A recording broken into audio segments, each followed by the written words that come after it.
Snow drifted across the quiet street as Amir stepped out of his car with his daughter's backpack slung over one arm. His breath curled into the cold air like a quiet sigh. December always carried a strange ache for him. He tried to push it away for the sake of 7-year-old Noor, who was skipping ahead toward their front door. She was already singing a tune she had learned at school about stars guiding travelers home. The neighbor stood at her porch railing, brushing snow from the steps. Amir had seen her a few times this past year but had never spoken more than a greeting. She had the kind of presence that made you stop for a heartbeat. Calm eyes. A gentle posture. A quiet glow as if she carried her own bit of warmth into the cold evening.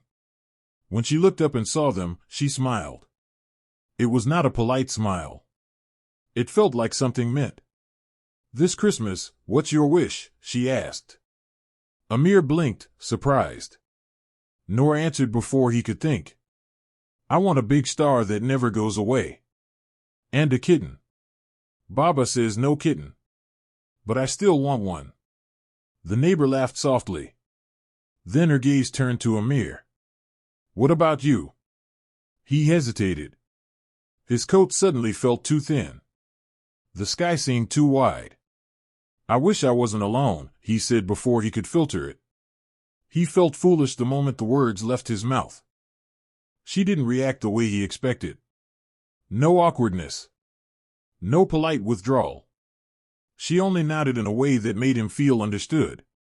"I'm Hannah," she said. "If you ever need help with anything, I'm right here." That night, after Noor fell asleep, her backpack open with glitter stars spilling over the carpet, Amir sat by the window and watched the snow settle on the street. He told himself the moment meant nothing. Just kindness from a stranger. Yet her question echoed within him as if something had been nudged awake. The next morning he found a tin box on his doorstep. Inside were small cookies shaped like stars and a note. "For Noor. I hope these brighten her day." Noor's eyes lit at the sight, and she ran over to Hannah's porch to thank her. Amir followed reluctantly, unsure why he felt nervous. Hannah opened the door with a warm greeting. Her home smelled of cinnamon and something floral. Noor darted inside without hesitation, drawn to a small wooden nativity scene on the table. Hannah guided her gently, showing her how to place the tiny painted figures in their spots. Amir watched quietly. Something about the scene pulled him back to his own childhood, when his mother decorated their home with lights and let him hang ornaments wherever he wanted, even if they looked crooked. He thanked Hannah, ready to leave, but she offered them tea. It felt easier to say yes than to walk away. As they sat at her small table, he learned she had moved into the neighborhood only 6 months earlier. She ran a small design business from home and cared for her elderly aunt who lived 2 streets away. She spoke with a softness that carried strength beneath it, the kind that comes from meeting life head-on. At one point she asked, "Your wife passed away a few years ago, didn't she?" There was no pity in her voice. Only care. He nodded. "It gets quieter every year." Her eyes softened. Quiet can be painful. But it also leaves room for new things to enter. Over the next few days, their paths crossed more often. Hannah helped Noor make paper ornaments for a school project, and Amir helped fix a loose shutter on her porch. It felt natural, though he tried not to read into it. He had forgotten how easily shared moments could fill a home. Then came the storm. On Christmas Eve, heavy snow swept through the town and cut off the power. Noor grew frightened when the lights went out. Amir lit a candle, but the cold moved through the house quickly. Before he could think of what to do, there was a knock at the door. It was Hannah, bundled in a thick coat, holding a lantern.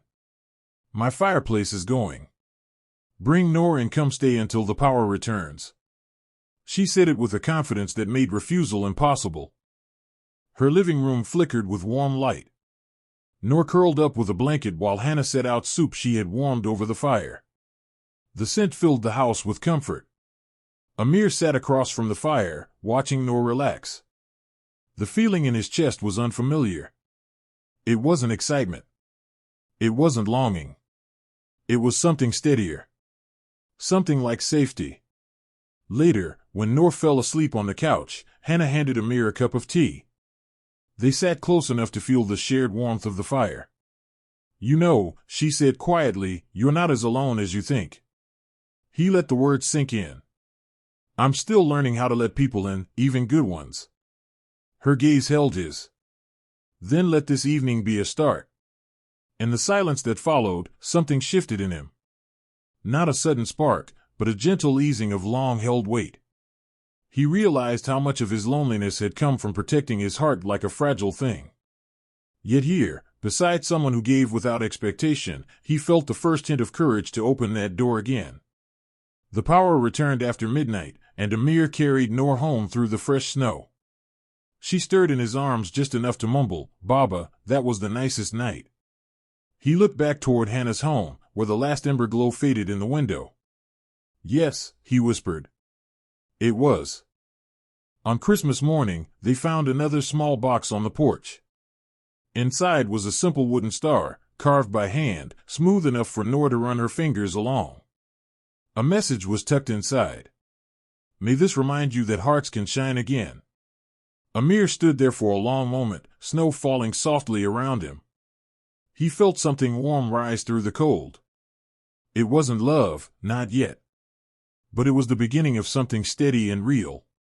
When he looked up, Hannah was stepping outside her door, brushing snow from her sleeves. Their eyes met. "Good morning," she called with a smile. He felt the quiet shift in his life like a door opening. "Good morning," he replied, and the words carried hope. For the first time in years, he did not feel alone.